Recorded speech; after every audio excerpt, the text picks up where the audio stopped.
righty's a dancer, but lefty had a stroke, you know? Only the big toe moves.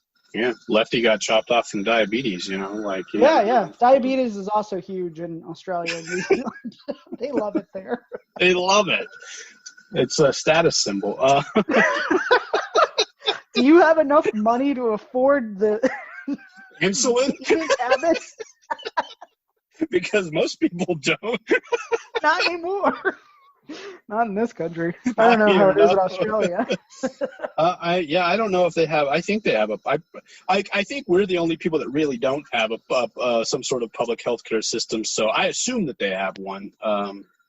I imagine they do. So maybe they can afford insulin there. Perhaps when I inevitably get diabetes because of the American diet, although I'm growing a lot of my own vegetables now, so maybe I won't get diabetes. ArlingtonFieldLab.com. Yeah, not yet. Although now I have to do it before someone listens to this podcast and goes, "Ooh." Yeah, you should at least squat on the domain. I should. You're right. Maybe I'll write that down real quick. Yeah. Add that to your post-show notes. Yes, which I have been taking. Speaking of diabetes, I think this is a good segue into talking about something we kind of touched on before we started rolling tape, or not tape, digital tape, digital sound waves. The worst parts of getting older, which I'm sure we've talked about previously, not necessarily in depth, but you know. It's not just the physical things, right? Like, it's the existential dread of like existence. Yes. I mean, not to bring the show down. Do you think that's our age or just the year we live in? I think it's both.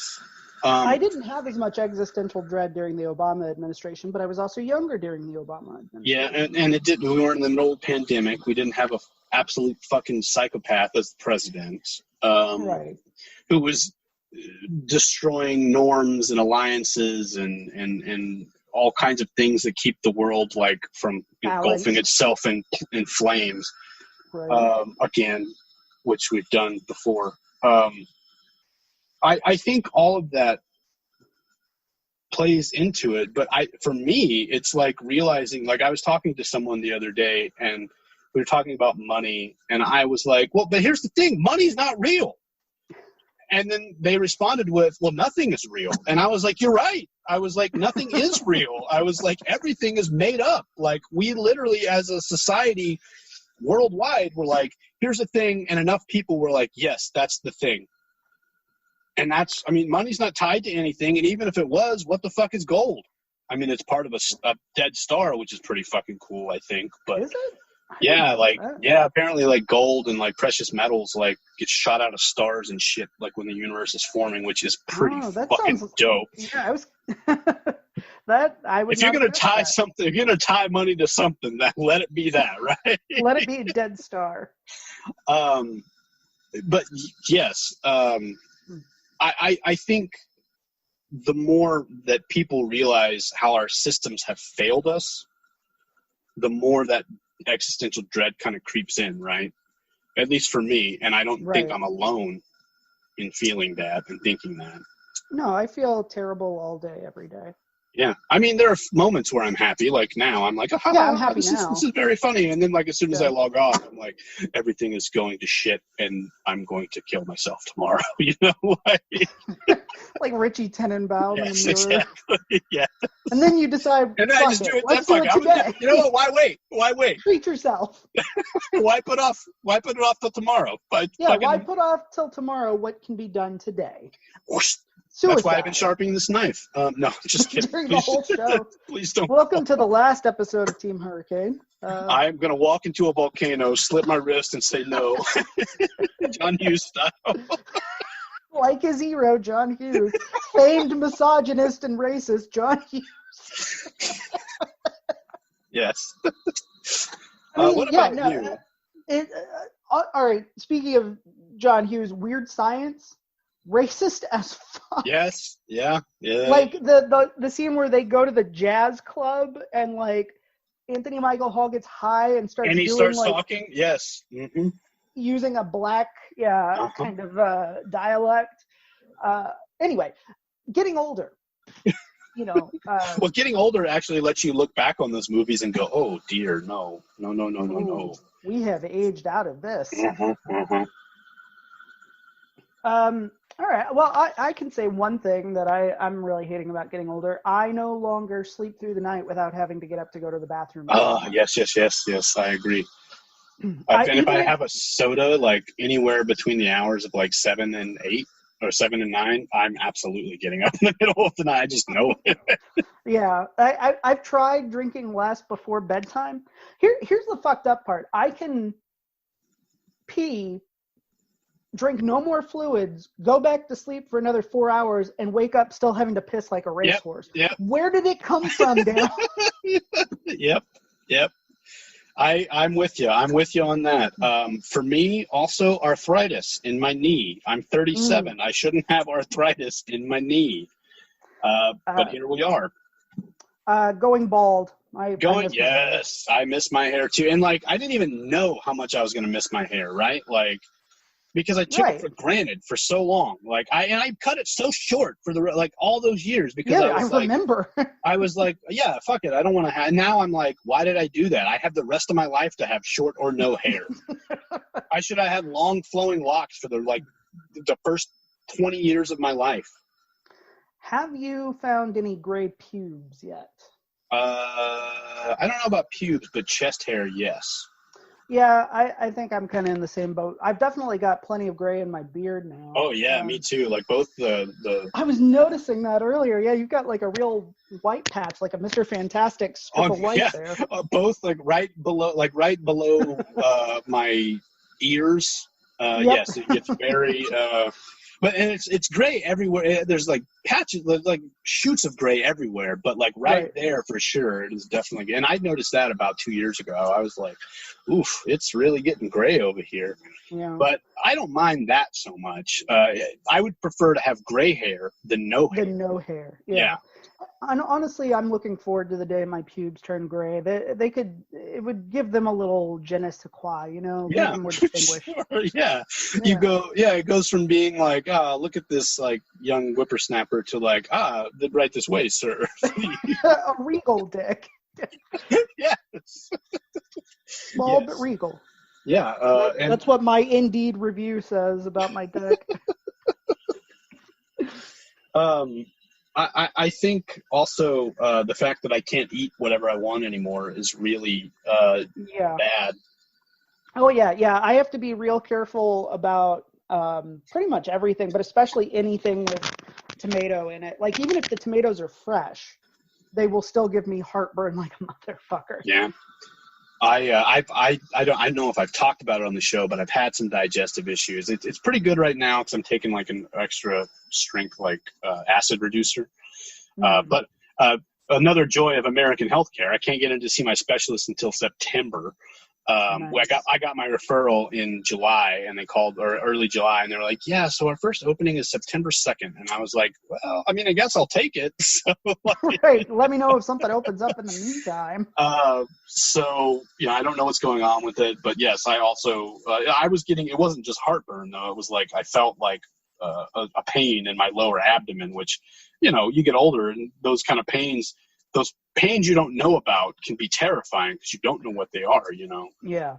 I feel a lot better now that I've taken the acid reducer, so maybe it's just like that's like a hole in my esophagus from all the heartburn over the years. I don't know. We'll see.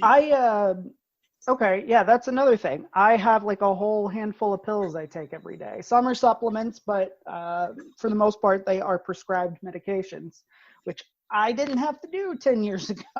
Let me play a sound for everyone.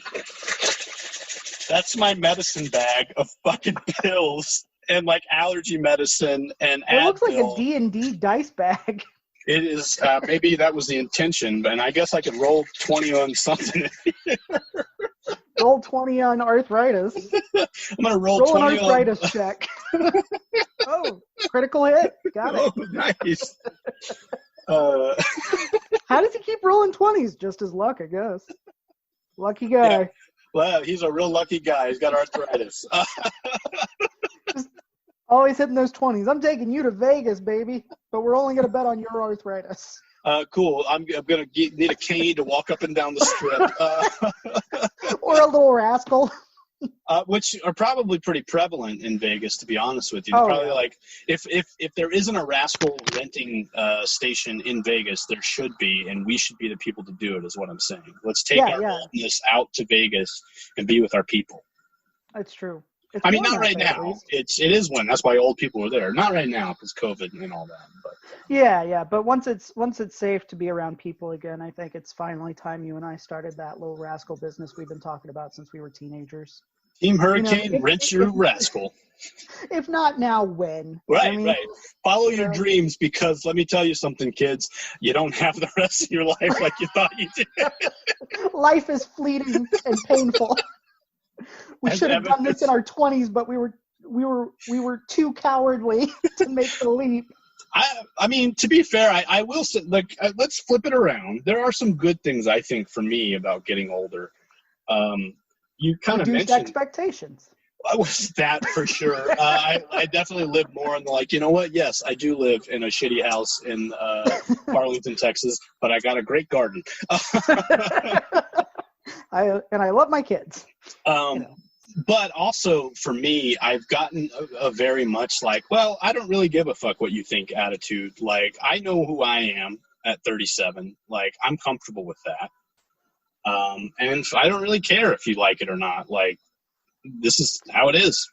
That's something I'm still working on. Actually, can I, speaking of, I talked about this a little bit on Facebook today. I don't know if you saw it or not. I'm on phone jail at work now. Oh, that's right. I had somebody on Twitter who I guess is. I did see this, actually. Yes. Yeah. Go ahead, though. Who was reading the book in the Spanish translation, had messaged me, and I've got my DMs on Twitter set up so that you can't just send me a message unless I let you. If I'm following you, you can message me, but if not, then, it has to go through the screen. And this guy had gotten through my screen before saying, like, hey, I'm 100 pages into your book and I'm loving it. And I was like, oh, thanks. Hope you enjoy the rest. This person wrote me back today to give me like a real workshop letter on my published novel. About, hey, listen, buddy, you're an amateur here. Let me tell you how to write this better. He's like, your writing has so much potential, which is like the most backhanded compliment you can give a published author. Right. How many books did that guy write and publish? And not self-publish? He's concerned because he says I could be one of the greats if I only write about things that really move me instead of just things that I think are cool. Those are literally words he used. Which I know women have to deal with this kind of shit all the time, but which is what you talked about. I've made it, maybe, because I finally have dudes trying to tell me how to do my job, which has not happened before. So maybe now I'm the real deal. Because you've been cloaked by that male privilege of not having other dudes go, hey, let me show you how to do this better. Let me show this thing that you are really good at doing. It would be like you being like, Daryl, I'm going to tell you how to record a band right now because you suck at it. And I'm like, well, I've done it. I've been doing it for like 20 years. And you're like, and you've literally never done it. Yeah. But I've got a lot of ideas. Hear me out. What if you put the microphone in the ceiling? And I'm like, no, that's dumb. And you're like, but is it? Or, hear me out, floorboards. Peel up the floorboards, put the mic down, and then put the floorboard back. Happens. Yeah, exactly. Yeah, put the floorboard back. It's important that the floorboard be in place for the recording process. It's unfortunate you have to tear them up to begin with. If you've got a way to get under there without tearing up the floorboard, that'll give you the best acoustic integrity if you're recording. So what you're saying is this guy did that to you, essentially.